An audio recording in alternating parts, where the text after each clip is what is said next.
xaar leen mooy de 48 heures voire américain ak Israël dinañ attaqué waat Iran lii mooy xibaar bi ma leen di jox en premier élément ngeen war koo xam balaa ma ñëwaat tey ci guddi ci live bi parce que américains yi dañoo bëgg sax éliminer les dirigeants iraniens loolu moo nekkoon tey premier cible attaque bi mooy bu dirigeants iraniens yi demee ci Pakistan ñu attaqué leen soit en cours de route wala soit ca Pakistan le mooy premier agenda bi États-Unis bëggoon def mooy décapiter rey les dirigeants iraniens mais Iran a compris Iran comprendre nañ que tey ñu dem Pakistan nekkul lu baax ci ñoom les. salaamaaleykum. parce que tey bu ñu demoon mën nañ leen assassiner mën nañ leen rey loolu moo tax tey Iran participé wul ci négociation yi. commando Baye mooy wax ak yéen live da direct jot naa ay xibaar yu bëri information yu bëri pourquoi Iran cette fois-ci bëggul dem ca Pakistan parce que dañu leen bëgg a tendre le piège comme ni ñu defoon la fois passée en pleine négociation ñu attaqué les négociateurs ñu rey les négociateurs surtout le ministre des affaires étrangères ak ki nga xamante ne mooy diriger le parlement Iran lii mooy plan bi nga xamante ne États-Unis bëggoon na ko def maa ngi ñëw ci deuxième partie bi nag vite fait par rapport ci nomination yi Ousmane Sonko def ci parti Pastef lu bees nomination yi changement yi ndax am na ñu mu sanctionné wala amut maa ngi ciy ñëw léegi nii complot envers Ousmane Sonko bi tey ci guddi à partir de 21h 22h dinaa ci ñëw y a un grand complot envers Ousmane Sonko de Dakar à Maroc ak Paris 3 éléments de Dakar Paris Maroc complot envers Sonko pour sàqal pexe Sonko bu mu nekk candidat en 2029 ak créer ko lépp dinaa ci ñëw te ci guddi gi mais li ma leen war a expliquer d'abord ngeen war ko comprendre mooy ne que les Iraniens et les Américains ak Israël dinañ laale lu mooy premier élément bi ma leen di jox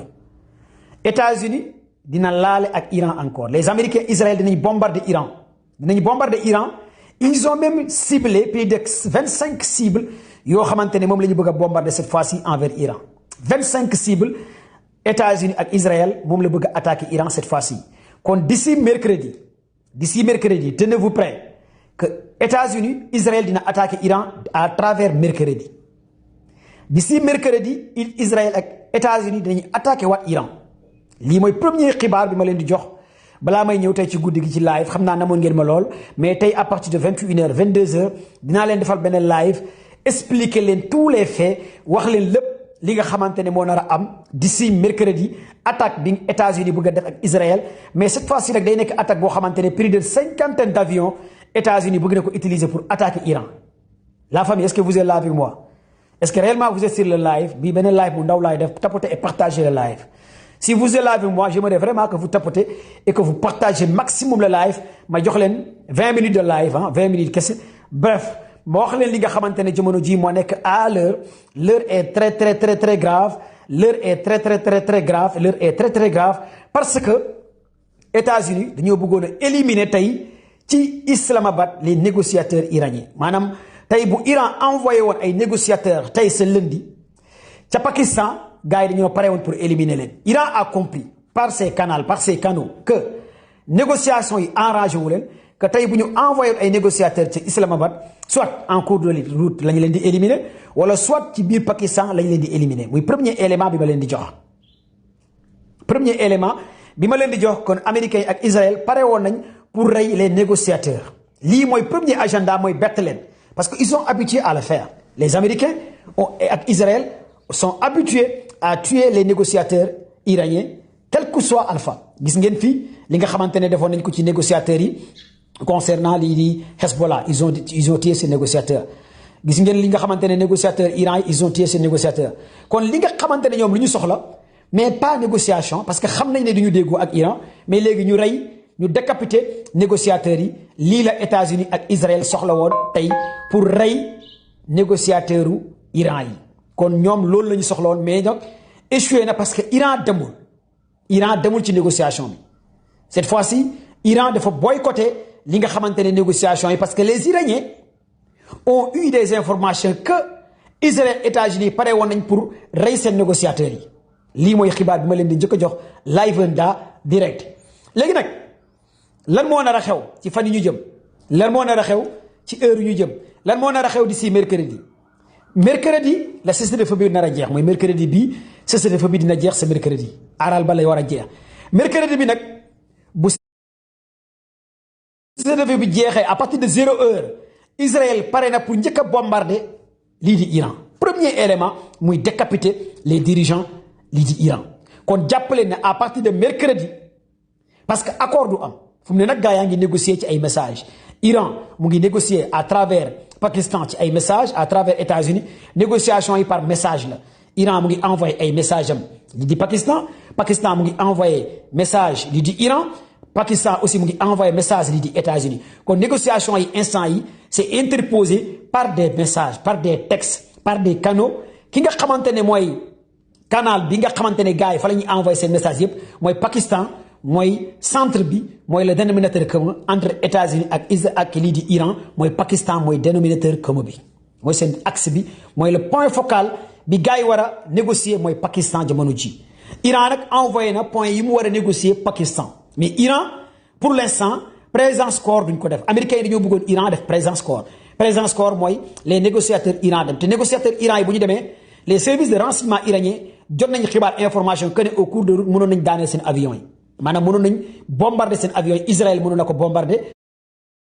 wala États-Unis mënoon na ko bombarder loolu moo tax Iran jot na ay information yoo xamante ne waa Iran sax jotuñ jàllale information yi ñoom pour l'instant dañoo dëgg bal bi envoyé ay points yi nga xamante ne mooy lii di Pakistan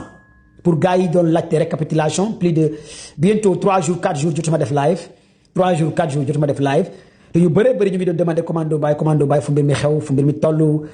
fu guerre bi toll fan la mbir mi toll pour ma jox leen récapitulation ngeen xam fan la mbir mi toll tey sa lundi jamono ji nag États-Unis yónnee na JD Vance vice président États-Unis dem na Witkoff dem na Kushner dem nañ mais problème bi en est que américains yi bëgguñ négocier lii foog ngeen xam ko d'abord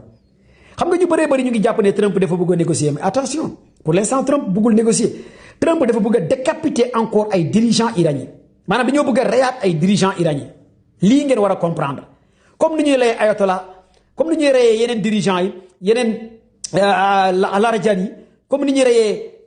Khamenei loolu la ñu bëgg a reyee ak ñeneen pour l'instant parce que Trump xam na ne que mënugul négocier tant que éliminé wul maximum de dirigeants lii foog ngeen xam ko d'abord Ali Khamenei rey nañ ko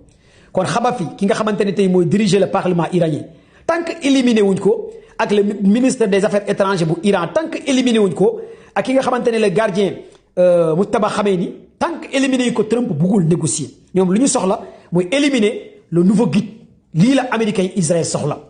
Mujtaba Khamenei ñu rey ko lañ soxla ñoom ñoo bëgg a rey Mujtaba Khamenei Israël États-Unis li lañ soxla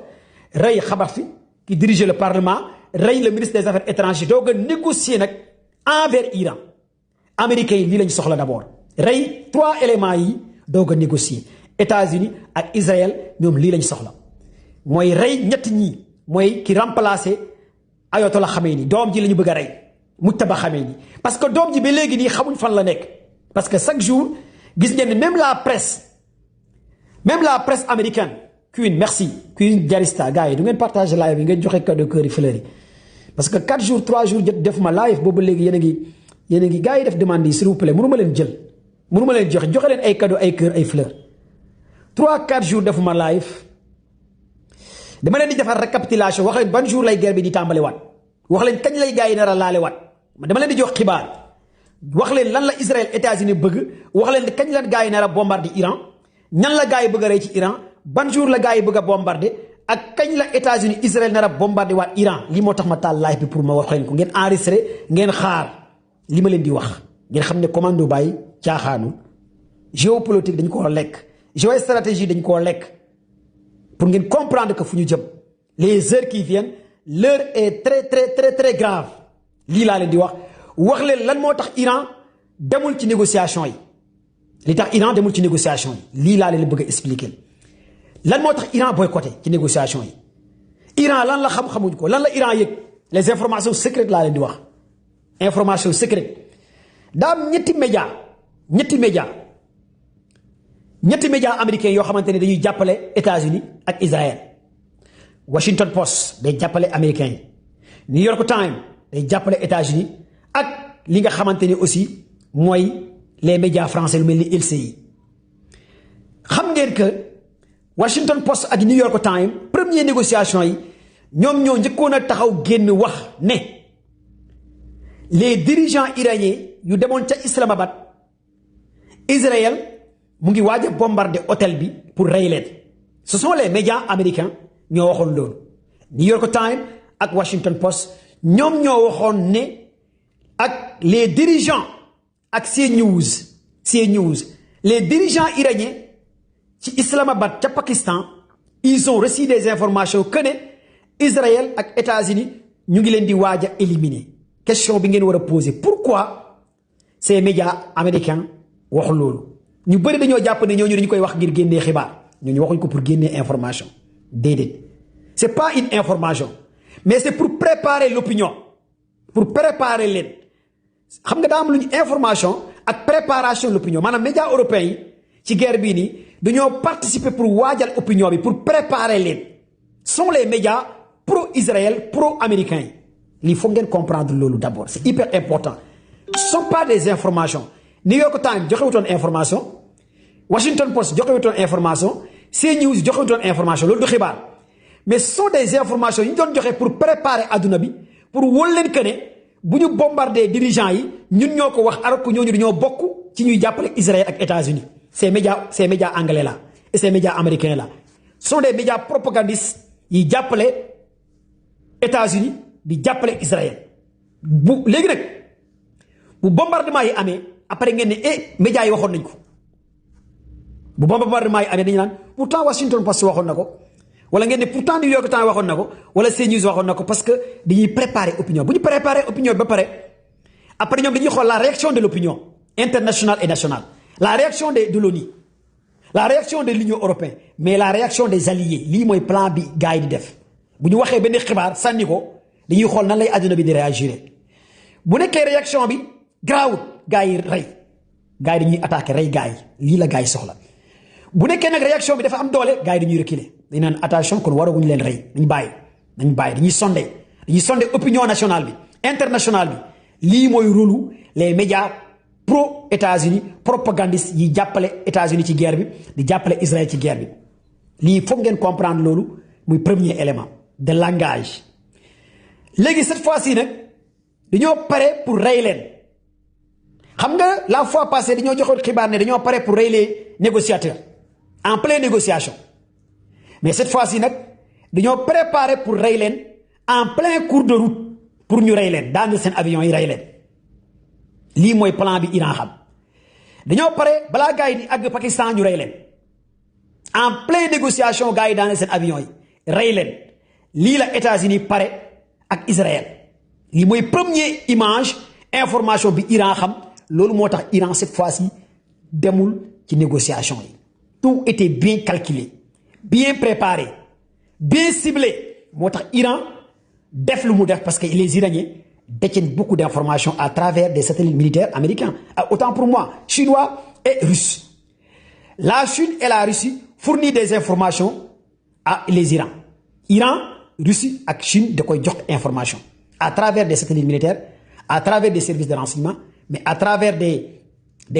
agents de renseignement parce que ñoo nekk ci benn guerre boo xamante ne guerre bu doy waar la te Chine ak Russie day jàppale Iran ci information bëree bëri moo tax Iran cette fois-ci gars yi ne ko bul dem négociation baaxul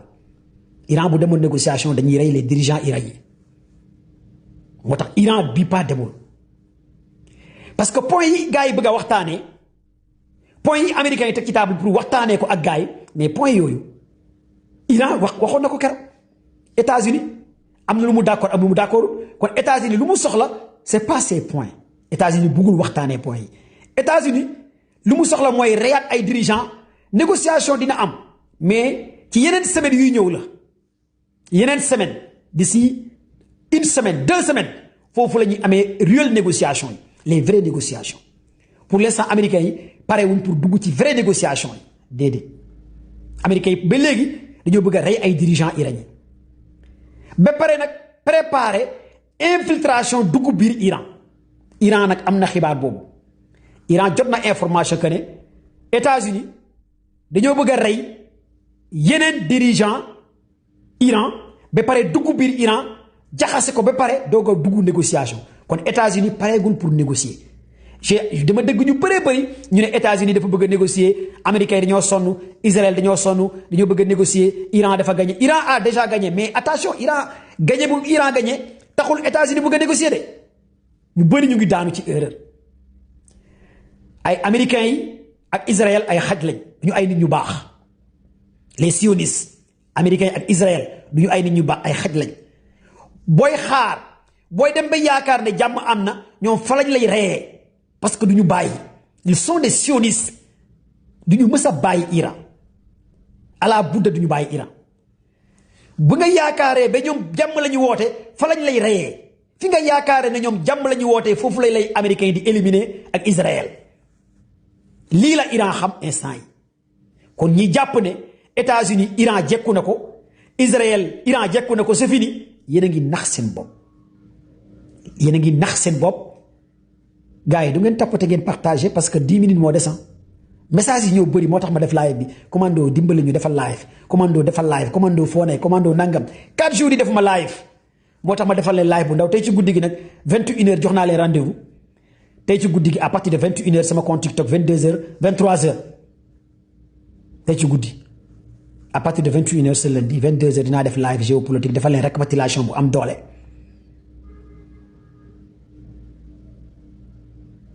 wala ma arrêté live bi message yi ñoo bëri woon foo nekk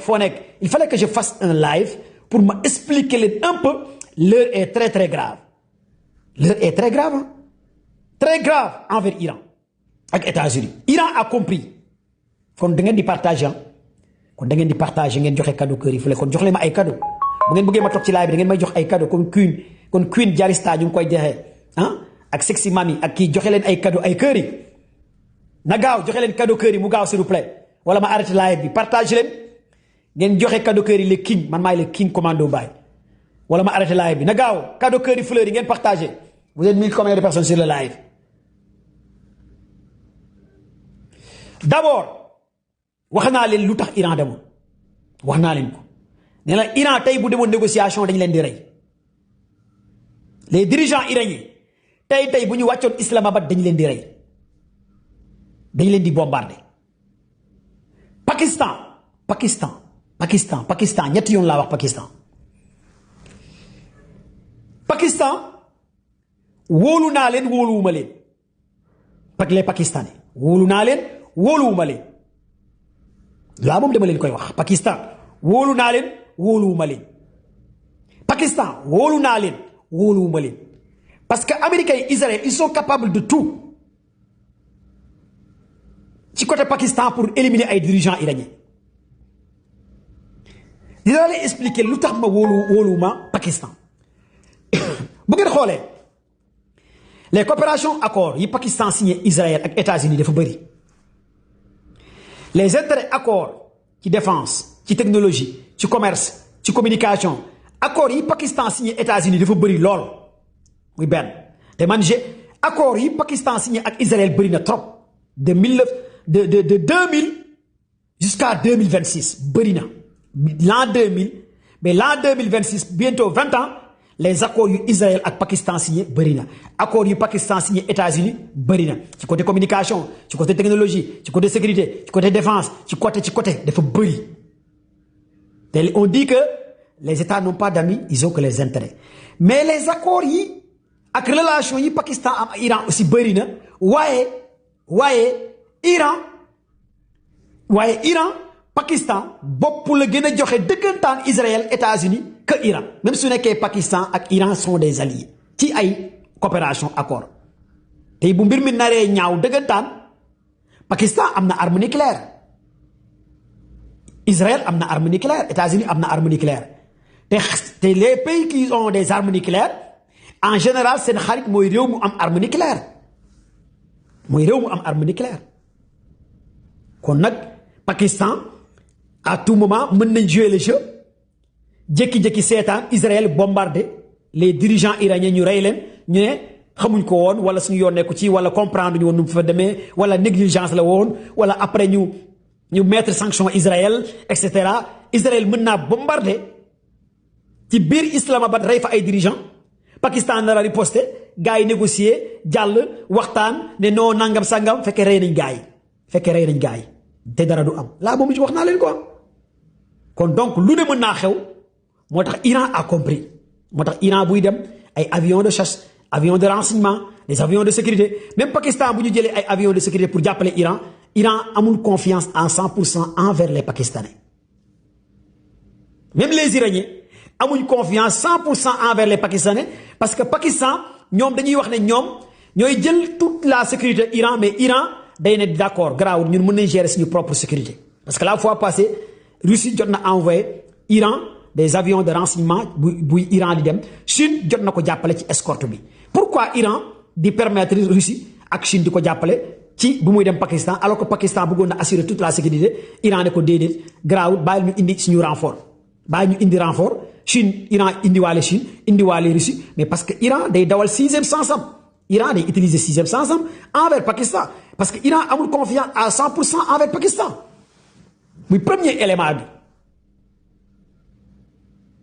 foo loolu foo ngeen xam ko d'abord am na ko ne Pakistan mooy meilleur allié Iran tu n'as rien compris meilleur allié Iran amul Iran meilleur allié mën naa ne sax mooy Sénégal mooy ñun julli Sénégal ñooy meilleur allié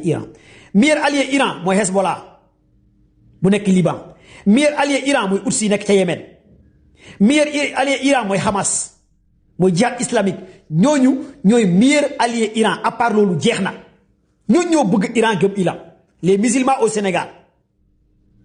ñooy meilleur allié Iran waa Hezbollah ñooy meilleur allié Iran Houthi nekk ca Yémen Hassan Nasrallah ca Yémen ñooy meilleur allié Iran Hamas ñooy meilleur allié Iran Jihad islamique ca Irak ñooy meilleur allié Iran ñooñu ñoo gëm Iran bëgg Iran même Chine ak Russie duñu meilleur allié Iran il faut ngeen comprendre ko d'abord yéen Sénégal sax yéen a gën a nekk meilleur allié Iran xalif général des Mourides ñaan yi mu ñaanoon ko ñooñu jàpp mën nañ jàpp ne meilleur allié Iran la Ousmane Sonko meilleur allié Iran la 95% des musulmans au Sénégal sont des meilleurs alliés Iran parce que wàccee nañ ay kaamil ñaanal Iran mais Pakistan du meilleur allié Iran xamu leen lan mooy meilleur allié d'abord parce que comprendre leen luy meilleur allié Iran même Russie nekkul meilleur allié Iran ak Chine il faut ngeen xam ko d'abord et même Russie ak Chine sont des alliés Iran mais duñu ay meilleur allié Iran être allié Iran ak être meilleur allié Iran bokkul être allié Iran ak être meilleur allié Iran bokkul être allié Iran être meilleur allié Iran bokkul ah il faut ngeen comprendre ñaar yooyu aussi pour ma expliquer leen ko d'abord kon lii moo tax Iran demul négociation Iran bu demoon négociation parce que Iran am na xibaar information que ne Israël États-Unis dañoo pare pour rey seeni dirigeants yi en pleine négociation rey seeni dirigeants yi Khababti le chargé de parlement Iran le diplomate ministre des affaires étrangères éliminer cette délégation bi ñëpp la gars yi naroon rey en cours de route ci négociation yi nii États-Unis yóbbu na plus de 150 avions États-Unis yóbbu na ko jamono jii may wax ak yéen bu ñu arrêté si ce débat bi ba léegi américains yóbbu nañ ay avions de guerre ay avions de renseignement ay avions de chasse ay avions xawat d'information des B2 des B12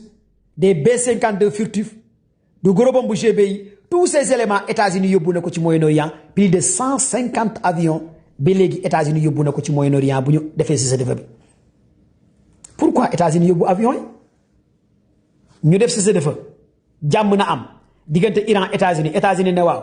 États-Unis jour bu ñu defee si sa ba tey may wax ak yéen yóbbu na 150 avions ca Arabie Saoudite ca Émirats arabes ca Bahreïn ca Irak ca Koweït tous les bases américains États-Unis yóbbu na fay avions ay avions de guerre ak ay missiles ak ay avions de renseignement et d'information ku bëgg jàmm dina def loolu ku bëgg guerre bi jeex dina def loolu est-ce que ku bëgg jàmm ku bëgg guerre bi jeex dina yóbbu plus de 150 avions de guerre kon est-ce que États-Unis pare na pour jeexal guerre bi déedéet États-Unis ak Israël lu ñu yóbbu instant ci avion ci Moyen-Orient bi ci région bi kenn xamut nu mu toll Israël postulé na plus de 40 avions d'attaque ci base militaire américain yi jamono ji may wax ak yéen 40 avions Israël yóbbu na ko ñu ngi toog di xaar boo jëlee 40 avions yu Israël yóbbu avion de guerre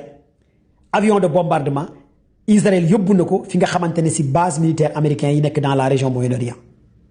États-Unis yóbbu 150 avions boo koy xayma muy 190 avions yu ñu jàpp ñun 190 avions d'information, avions de combat, les avions gros porteurs, les missiles Tomahawk, avions de renseignement, les AWACS, à 5000 km dañu lay jox xibaar de renseignement, comme le radar FP132,